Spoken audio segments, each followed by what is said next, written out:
Cancer, इस शब्द को सुनकर ही हर किसी के रोंगटे खड़े हो जाते हैं। शायद इसीलिए ये बीमारी मरीज पर हावी हो जाती है। कैंसर को हम एक डेडली और लाइफ थ्रेटनिंग डिजीज मानते हैं क्योंकि हम बिलीव करते हैं कि इसका ट्रीटमेंट जैसे कि कीमोथेरेपी या रेडियोथेरेपी बहुत डिफिकल्ट है। हम इससे डरते हैं। पर दोस्तों, आज हम इस वीडियो में कैंसर के बारे में कुछ ऐसे आई ओपनर फैक्ट्स और कुछ ऐसे सिंपल लाइफस्टाइल चेंजेस के बारे में डिस्कस करेंगे जिसे फॉलो करके हम इस डिजीज से अपना बचाव कर सकते हैं। Hi, this is Isha Vashisht and I am a dietitian.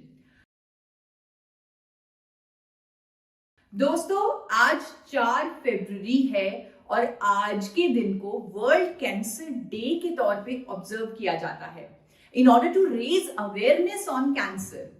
और खुशी की बात यह है कि आज इस मौके पर इंडिया के जाने माने हेमेटोलॉजिस्ट यानी कि कैंसर स्पेशलिस्ट भी हमारे साथ जुड़ेंगे। और हाँ, अगर आपको लग रहा है कि आप तो हेल्दी हैं और ये वीडियो आपके लिए नहीं है, तो मैं आपको याद दिलवाना चाहती हूँ starting from yesteryear actress Nargis Dutt who died of pancreatic cancer, Rishi Kapoor who died of leukemia, even recent film stars like Irfan Khan जिनको न्यूरोएंडोक्राइन कैंसर था। इनके अलावा मनीषा कोइराला, लीजा रे जिन्होंने इस डिजीज से फाइट किया है, ये भी अपने आप को हेल्दी मानते थे। अरे, आपको याद होगा super fit athlete Yuvraj Singh जो 2011 का वर्ल्ड कप इस बीमारी के साथ खेले थे।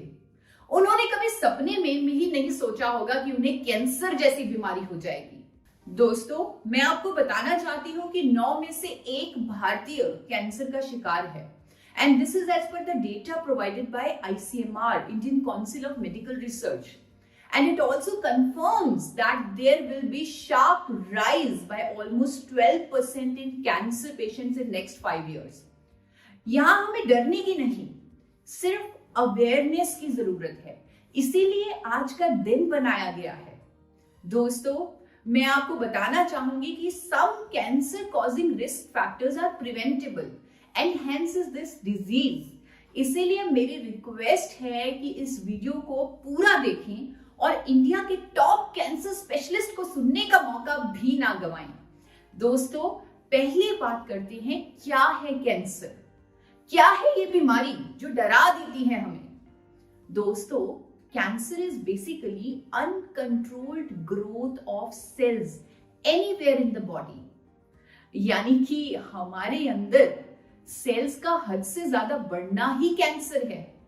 कैंसर सेल्स की ग्रोथ के लिए, मल्टीप्लिकेशन के लिए उन्हें ब्लड सप्लाई मिलना जरूरी होता है और कैंसर सेल्स को ब्लड सप्लाई मिलने के प्रोसेस को एंजियोजेनेसिस कहते हैं, यानी कि एंजियोजेनेसिस होगा और कैंसर कॉज होगा।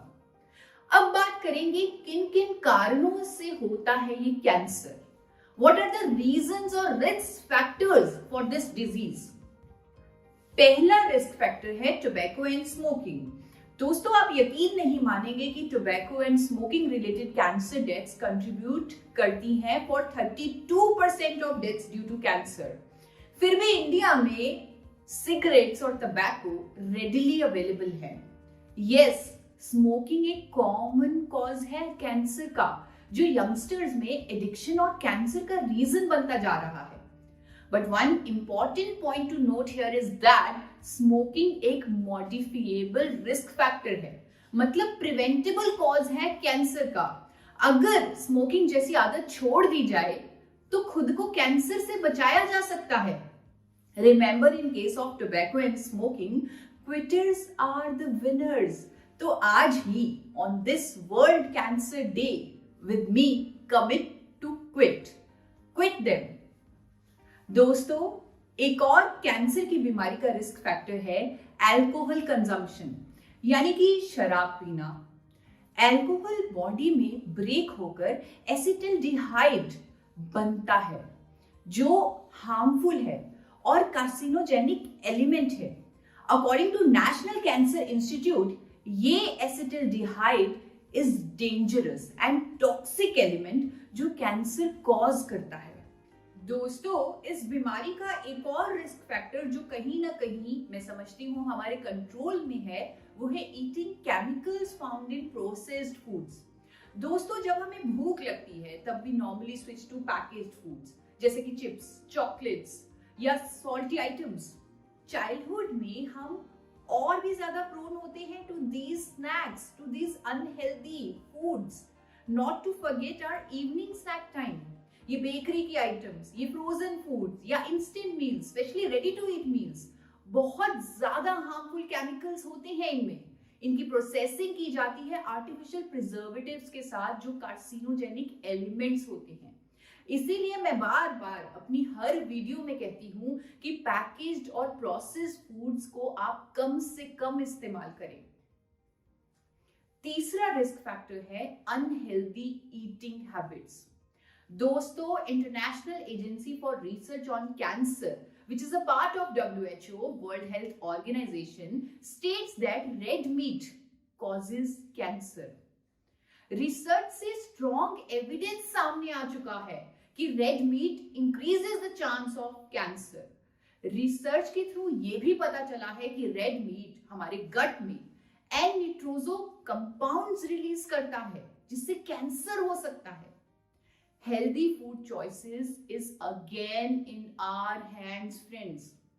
मैं हमेशा से सबको प्लांट बेस्ड डाइट लेने के लिए रेकमेंड करती हूँ। फ्रूट्स एंड वेजिटेबल्स हेल्प करते हैं to stay fit. Fresh and seasonal vegetables and fruits आपको हेल्दी बॉडी और हेल्दी माइंड देते हैं। दोस्तों, एक और रिस्क फैक्टर है कैंसर डिजीज का जो आजकल कॉमनली देखा भी जाता है, और वो है लैक ऑफ फिजिकल एक्टिविटी। एक sedentary lifestyle causes fat cells to accumulate and may increase the risk of cancer. दोस्तों, बहुत इंपॉर्टेंट है कि आप स्वेट करें, आप अपने रूटीन में कोई ना कोई एक्सरसाइज करें जिससे आप कैंसर जैसी बीमारी को भी प्रिवेंट कर सकते हैं। वॉकिंग से लेकर जुम्बा, योगा, एरोबिक्स, ना जाने कितने ऑप्शंस हमारे पास हैं वर्कआउट करने के। बस अब जरूरी है टाइम निकाल कर वर्कआउट करने का। Today on world cancer day प्रण कीजिए कि मैं हर रोज कम से कम 30 मिनट के लिए वर्कआउट करूंगा। दोस्तों, ये सब रिस्क फैक्टर्स हमारे हाथ में हैं। कुछ ऐसे रिस्क फैक्टर भी हैं जो हमारे डायरेक्टली हाथों में नहीं हैं, लेकिन हाँ, आज मैं आपको कुछ ऐसा बताने वाली हूं जिससे आप इन पर भी अपना कंट्रोल पा सकते हैं। पहले जानते हैं वो कौन से रिस्क फैक्टर हैं। एक है जेनेटिक फैक्टर्स, यानी कि अगर किसी की फैमिली में ब्लड रिलेशन में किसी को कैंसर हुआ है तो ऐसे केस में उसको कैंसर होने के चांसेस बढ़ जाते हैं। दोस्तों, मेडिकल साइंस ने इतनी तरक्की कर ली है that there is a test called predictive genetic testing, जिससे हम जेनेटिक कैंसर की डिटेक्शन कर सकते हैं, जो हेल्प कर सकता है for early detection and even prevention of this disease.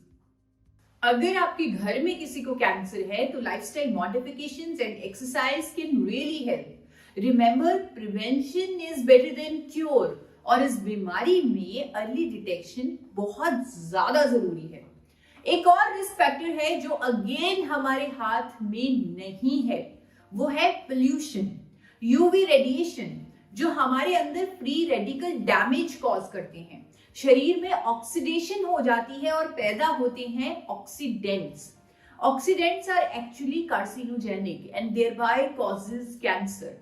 इसीलिए डाइट में एंटीऑक्सीडेंट लेने के लिए कहा जाता है, क्योंकि antioxidants are elements that neutralizes and nullify these oxidants, जो कि कैंसर कॉजिंग एलिमेंट्स होते हैं। इसीलिए आजकल आपने देखा भी होगा कि हर डॉक्टर, हर डाइटिशियन एंटीऑक्सीडेंट्स लेने की सलाह देते हैं।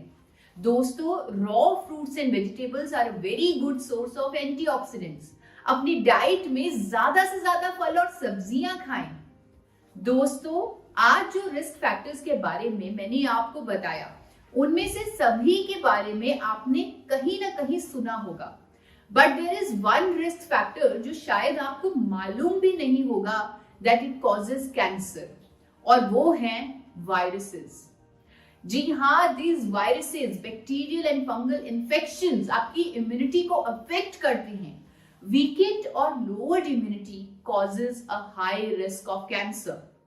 उदाहरण के तौर पर वायरस जैसे कि हेपेटाइटिस बी और सी जो लिवर को इफेक्ट करता है and also increases the chances of hepatocellular carcinoma which is called as liver cancer. इसीलिए बहुत जरूरी है कि आप अपनी इम्यूनिटी का खास ख्याल रखें, अपनी डाइट में इम्यूनिटी बूस्टिंग फूड्स इंक्लूड करें। एक lesser known but very serious cancer होने का रिस्क फैक्टर है इन्फ्लेमेशन, यानी कि शरीर में सूजन का होना। दोस्तों, क्रॉनिक इन्फ्लेमेशन और कैंसर का गहरा कनेक्शन है। वैसे तो इन्फ्लेमेशन बॉडी का एक रिस्पॉन्स सिस्टम है जब कोई इंजरी या इन्फेक्शन होती है, पर जब ये इन्फ्लेमेशन क्रॉनिक हो जाती है, क्रॉनिक यानी कि जब ये इन्फ्लेमेशन लंबे समय तक रह जाती है, तब ये शरीर को नुकसान पहुंचाती है and can even increases the risk of cancer. दोस्तों, जरूरी है कि जब आप अपना नॉर्मल ब्लड टेस्ट करवाएं तब अपने इन्फ्लेमेटरी मार्कर्स भी चेक करवाएं। IgE बॉडी में इन्फ्लेमेशन यानी कि सूजन को चेक करता है, IgE टेस्ट। और ये जरूरी नहीं है कि सिर्फ इन्फ्लेमेशन उन्हीं लोगों को हो जो मोटे हैं, पतले लोगों में भी इन्फ्लेमेशन हो सकता है। दोस्तों, अपनी डाइट में एंटी इन्फ्लेमेटरी फूड्स जैसे कि हल्दी, अदरक, लहसुन जरूर लेते रहें। दोस्तों, अब हम बात करेंगे एक ऐसे रेवोल्यूशनरी नेचुरल सॉल्यूशन की जो एक पावरफुल नेचुरल एंटीऑक्सीडेंट है, scientifically proven anti inflammatory and immunity boosting agent है। और तो और अनेकों साइंटिफिक स्टडीज इसकी एंटी कैंसर प्रॉपर्टीज को प्रूव करती हैं, और वो है gamma oryzanol nutraceutical. Yes, gamma oryzanol, जिसकी पावरफुल क्वालिटीज के बारे में मैंने कई बार अपनी वीडियोस के थ्रू आप लोगों से बात की है। इस नेचर के सपोर्ट सिस्टम में एक और पावरफुल क्वालिटी है that it has anti cancer properties. Yes, gamma oryzanol एक नेचुरल एंटी कार्सिनोजेनिक एलिमेंट है which helps fight cancer। बहुत सारे रिसर्च बेस्ड स्टडीज बताती हैं कि गामा ओरिजिनॉल में एंटी ट्यूमर एक्टिविटी है जो हेल्प करती है टू एलिमिनेट कैंसर। मतलब ये ट्यूमर ग्रोथ की को सुप्रेस करता है और कैंसर की रोकथाम करता है। एक स्टडी के अनुसार बताया गया है कि गामा ओरिजिनॉल में कीमो प्रोटेक्टिव इफेक्ट्स हैं और क्वालिटीज हैं to prevent cancer. This compound is a powerful natural antioxidant and has anti-allergy and anti-inflammatory properties as well। दोस्तों, गामा ओरिजिनॉल में साइक्लोआर्टिनॉल फेरुलेट जैसा एंटी कैंसर कंपाउंड होता है जो हमारे शरीर में जाकर नेचुरल किलर सेल्स को एक्टिवेट करता है, जो हमें हेल्प करते हैं to fight with cancer sales.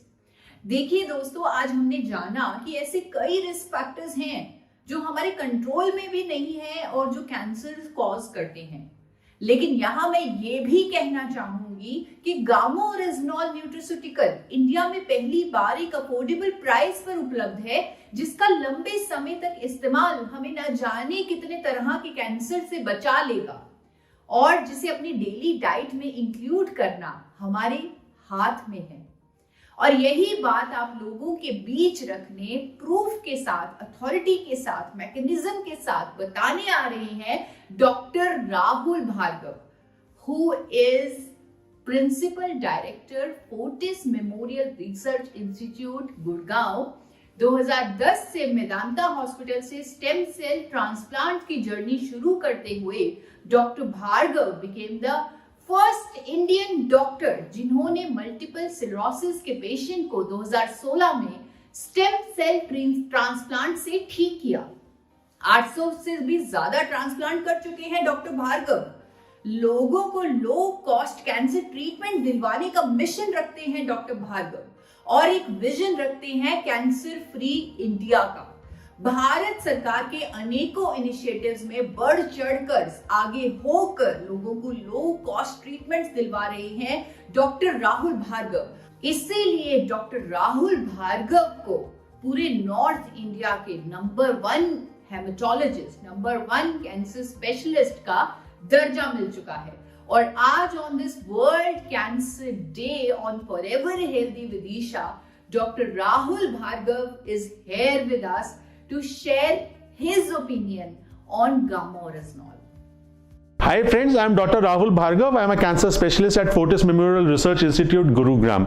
It has been the human mankind's conquest to conquer cancers, and we have been finding out many more newer mechanisms in quest of beating cancers and living longer even you are suffering from cancers. In that quest, many of the antioxidants have proven beneficial in this inhibiting the cancers at various stages. The idealistic way would have been that this cancer should not occur. A newer product, gamma oryzanol, has been found out to be effective as an antioxidant which comes from rice bran in preventing the cancers if taken for a long period. How does it act? It has been a mystery that our own cells, T cells or NK cells, if are activated, can kill cancer cells. And this gamma oryzanol is basically an activator of NK cells which keeps the cancer cells at check. It not only works through NK cell but also it inhibits angiogenesis. It means it cuts the supply for the cancer cells to grow, because if you don't get anything,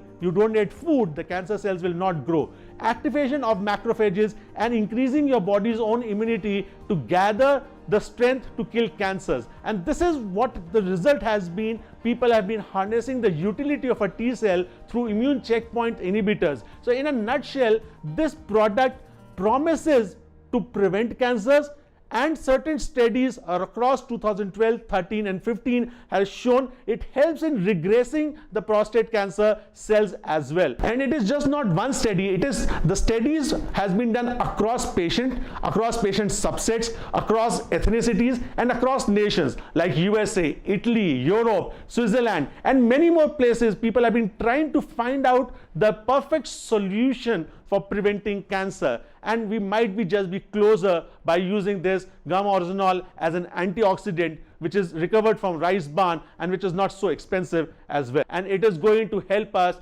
in prevention of cancer because we know prevention is better than cure. देखिए दोस्तों, आज हमने doctor Rahul Bhargav को सुना, उनका opinion जाना about gamma original, उनका confidence देखा about this gamma original nutraceutical, और मुझे लग रहा है उनके इसी कॉन्फिडेंस पर विश्वास कर चाहे हम स्टडीज ना देखें, चाहे हम रिसर्च ना देखें, चाहे सब कुछ इग्नोर कर दें, लेकिन इंडिया के नंबर 1 कैंसर स्पेशलिस्ट की बातों पर विश्वास कर हमें गामा ओरिजिनल सप्लीमेंट को, न्यूट्रास्यूटिकल को अपने डेली डाइट में इंक्लूड करना चाहिए, क्योंकि वो हमें कई तरह के, ना जाने कितने तरह के कैंसर से बचा लेगा। मैं आपको ये भी बताना चाहती हूँ दोस्तों, जब आप गामा ओरिजिनल पर रिसर्च करेंगे आप पाएंगे कि अमेरिका और इटली के कई अस्पतालों में गामा ओरिजिनल को कई तरह के कैंसर्स की ट्रीटमेंट के लिए ऑलरेडी इस्तेमाल किया जा रहा है। तो हमारे पास इंडिया में गामा ओरिजिनल उपलब्ध है, हम उसे अपनी डाइट में इंक्लूड करें। साथ ही साथ मैं आप लोगों से, मैं अपनी यूट्यूब फैमिली से ये भी रिक्वेस्ट करूंगी कि जो लोग सिगरेट, टबैको या अल्कोहल कंजम्पशन करते हैं वो उसे क्विट करने की कोशिश करें, क्योंकि ये हमारे बॉडी के लिए, हमारी हेल्थ के लिए अच्छा नहीं है। हेल्दी डाइट पर स्विच करें। आप लोगों से कहना चाहूंगी प्लांट बेस्ड डाइट ही आप अपनी डेली डाइट में, डेली रूटीन में इस्तेमाल करें, और साथ ही साथ 30 मिनट का वर्कआउट भी जरूर करें। अपने आप को एक्टिव रखना भी बहुत जरूरी है। And it goes without saying कि गामा ओरिजिनल को भी अपनी डाइट में शामिल करें। थैंक यू दोस्तों, आपने इस वर्कशॉप में बढ़ चढ़कर हिस्सा लिया, और मैं आप लोगों से रिक्वेस्ट करूंगी कि करोड़ों लोगों तक इस इंफॉर्मेशन को पहुंचाएं, ताकि डॉक्टर राहुल भार्गव के सपने को, कैंसर फ्री इंडिया के सपने को हम पूरा कर सकें। Thank you.